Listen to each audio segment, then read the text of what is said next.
ಭಟ್ಕಳ ತಾಲೂಕಿನ ಸರ್ಕಾರಿ ಹಿರಿಯ ಪ್ರಾಥಮಿಕ ಶಾಲೆ ಮುಟ್ಟಳ್ಳಿಯಲ್ಲಿ ಶಾಲಾ ಮೈದಾನದಲ್ಲಿ ಮಕ್ಕಳ ಸಂತೆಯನ್ನು ಆಯೋಜಿಸಲಾಗಿತ್ತು. ವಿಶೇಷ ಚೇತನ ವಿದ್ಯಾರ್ಥಿಗಳಿಂದ ಮಕ್ಕಳ ಸಂತೆಗೆ ಚಾಲನೆಯನ್ನು ನೀಡಲಾಯಿತು. ವಿದ್ಯಾರ್ಥಿಗಳು ಸ್ಥಳೀಯವಾಗಿ ಸಿಗುವ ತರಕಾರಿಗಳು, ಹಣ್ಣು, ಸೊಪ್ಪುಗಳು, ಧಾನ್ಯ, ಮನೆಯಲ್ಲೇ ತಯಾರಿಸಿದ ತಿಂಡಿ ತಿನಿಸುಗಳು, ತರಕಾರಿ, ಹಣ್ಣು ಮತ್ತು ಧಾನ್ಯಗಳ ಜ್ಯೂಸ್ಗಳು, ಮಜ್ಜಿಗೆ ಮುಂತಾದವುಗಳನ್ನು ತಂದು ತುಂಬಾ ಸಂತೋಷದಿಂದ ಮಾರಾಟ ಮಾಡಿದರು. ಈ ಸಂದರ್ಭದಲ್ಲಿ ಸಿಆರ್ಪಿ ಜಯಶ್ರೀ ಆಚಾರ್, ಪಂಚಾಯತ್ ಅಧ್ಯಕ್ಷೆ ರಜನಿ ನಾಯ್ಕ್, ಎಸ್ಡಿಎಂಸಿ ಅಧ್ಯಕ್ಷ ಅನಂತ್ ನಾಯ್ಕ್, ಎಸ್ಡಿಎಂಸಿ ಉಪಾಧ್ಯಕ್ಷೆ ಶೈಲಾ ನಾಯ್ಕ್, ಪಂಚಾಯತ್ ಮಾಜಿ ಅಧ್ಯಕ್ಷ ಶೇಷಗಿರಿ ನಾಯ್ಕ್, ಶಾಲಾ ಶಿಕ್ಷಕರಾದ ಗಂಗಾ ಮೊಗೇಲ್, ಗಜಾನನ್ ನಾಯ್ಕ್, ಲತಾ ನಾಯ್ಕ್, ವಿಜಯ್ ಕುಮಾರ್, ದೀಪಾ ದೇವಾಡಿಗ, ಪಾಲಕ ಪೋಷಕರು ಸೇರಿದಂತೆ ಮುಂತಾದವರು ಉಪಸ್ಥಿತರಿದ್ದರು.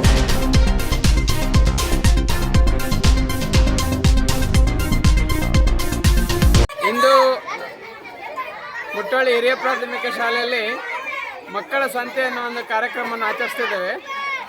ಇದು ಮಕ್ಕಳಲ್ಲಿ ಒಂದು ವ್ಯಾವಹಾರಿಕ ಜ್ಞಾನವನ್ನು ಹೆಚ್ಚಿಸಲು ಸಹಾಯವಾಗುತ್ತದೆ. ಹಾಗೆಯೇ ಮಕ್ಕಳಿಗೆ ವಿವಿಧ ತರಕಾರಿಗಳ ಬಗ್ಗೆ, ಅದರದ್ದು ಇಂಪಾರ್ಟೆನ್ಸ್ ಬಗ್ಗೆ ಒಂದು ಮಾಹಿತಿ ಲಭ್ಯವಾಗುತ್ತದೆ. ಮೇನ್ಲಿ ಅವರಿಗೆ ಒಂದು ಸಂತೆಗೆ ಹೋದರೆ ಅಥವಾ ಮನೇಲಿ ಏನಾದರೂ ತರಕಾರಿ ತಂದರೆ ಒಂದು 100 ರೂಪಾಯಿ ಕೊಟ್ಟರೆ, ಒಂದು ಚೇಂಜ್ ಕೊಟ್ಟರೆ ಎಷ್ಟು ವಾಪಸ್ ಕೊಡಬೇಕು ಅನ್ನೋವಂಥ ಒಂದು ಅವರಿಗೆ ಮನವರಿಕೆ ಆಗಲಿಕ್ಕೆ ಸಹಾಯ ಆಗುತ್ತೆ. ಇದೊಂದು ಉತ್ತಮವಾದ ಒಂದು ಉದ್ದೇಶ ಇಟ್ಕೊಂಡು ಮಾಡ್ತಿದ್ದೇವೆ. ಇದು ಮಕ್ಕಳಿಗೆ ತುಂಬ ಹೆಲ್ಪ್ಫುಲ್ ಆಗುತ್ತೆ ಅಂತ ನನ್ನ ಆಶೆ. ಈ ಸಂತೆಯ ವಿಶೇಷತೆ ಏನಂದರೆ, ನಮ್ಮ ಮುಟ್ಟಳ್ಳಿ ಅನ್ನೋದೊಂದು ಗ್ರಾಮ.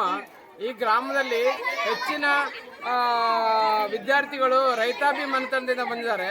ಮತ್ತು ಇಲ್ಲಿ ತಂದಿರುವಂಥ ಎಲ್ಲ ತರಕಾರಿಗಳು ಮನೆಯಲ್ಲಿ ಬೆಳೆದಿರುವಂಥದ್ದು, ಮಾರ್ಕೆಟಿಂದ ತಂದಿದ್ದಲ್ಲ. ಮತ್ತು ಇಲ್ಲಿ ಯಾವುದೇ ಒಂದು ಜಂಕ್ ಫುಡ್ ಆಗಲಿ ಅಥವಾ ಬೇರೆ ಯಾವುದನ್ನು ಯೂಸ್ ಮಾಡಲಿಲ್ಲ. ಸೊ ಇಲ್ಲೆಲ್ಲ ಬೆಳೆದಿರೋದು ನಮ್ಮ ಊರಲ್ಲೇ ಬೆಳೆದಿರೋದು. ಸೊ ಇದು ಯಾವುದೇ ಒಂದು